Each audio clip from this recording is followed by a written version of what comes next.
And what prison trauma is, it is things that happened to you when you were in prison that affected you negatively.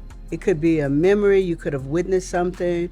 Just the hardships of being in prison has a lot to do with the trauma that's instilled in you. We have a program, it's called Decarceration. And decarceration means helping to reverse the effects of incarceration as it relates to prison trauma. But Derek, it's hard to do the right thing because we've been programmed to do the wrong thing.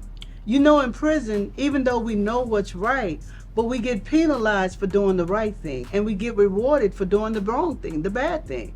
So it's easier to do what's wrong and what's bad in that institutionalized world.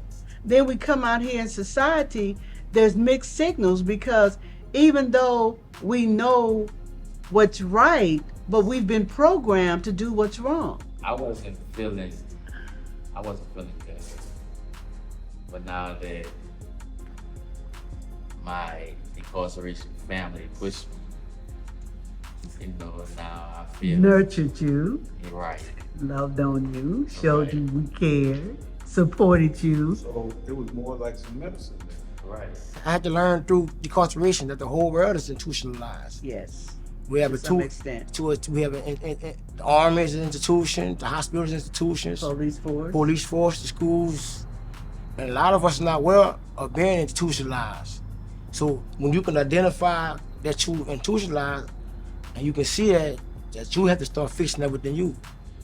When you looked into my face and eyes, you seen that anger and pain I held. And I didn't understand why I had that type of pain and anger. But through decarceration, thanks to this program, I learned that. I learned why I was angry. It was because of my past history trauma in prison. I give you that. We are institutionalized, and I will be the first to tell you I am extremely institutionalized. Even though I'm very successful, I have done very well since I have been released from prison, but I am still institutionalized to some extent. And the reason that I can be so truthful about it is because I am a decarceration expert. I am a prison traumatologist. So I spend my entire days doing nothing but studying the trauma of prison. Before decarceration, I didn't understand who I was. But once I got into the program and understood what it was about, then I learned a few things about myself that I didn't know.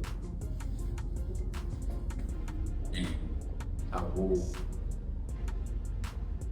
pain on my shoulder like a badge. You know, when I got out, I had my hand out. And so it was easier for me to hold my hand out than to seek my own pathway. You know, it was easier for me to say, look, I need this, I need that, and to depend on other people to provide me with the things that I need. You know, the government provided me with food stamps. They provided me with some subsidies and different things to make my life comfortable. Mm-hmm. Immediately after incarceration. Well, does decarceration give handouts? Decarceration gives knowledge and insight. It does. It gives knowledge. Does it give you handouts? Does it allow you to wallow and?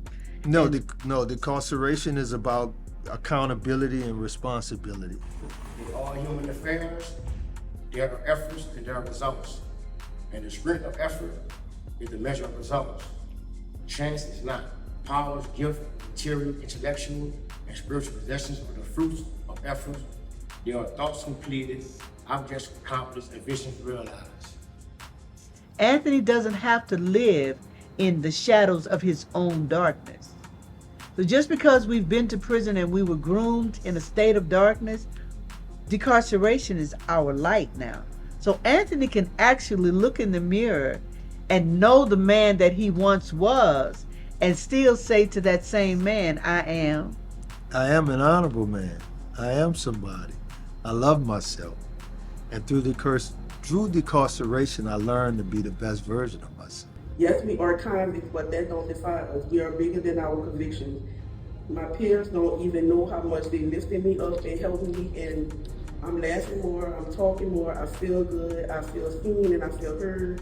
That's decarceration, the criminal minds coming together as one, beating the odds. I want to say thank y'all so much from the bottom of my heart. So for those that don't know, that's in New Orleans, and even if they're not in New Orleans, they can ask their parole officer to refer them to the program at DRC that has decarceration, and they get paid to be in my program, which is a beautiful thing. Good, bad, right or wrong, I now analyze everything. So nothing, I don't act without analyzing. So I'm always thinking about what is in the best interest of others, and then does it benefit me at the same time. So as long as the best interest of others is met and I receive a benefit from it, it's a win-win situation.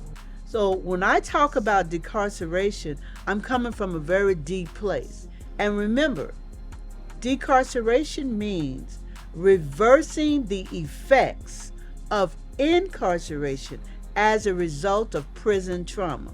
So this podcast will be solely to discuss prison trauma, those affected by prison trauma, those that are suffering from prison trauma, secondhand prison trauma, how to heal from prison trauma, triggers of prison trauma, and then you're going to learn the different levels of prison trauma.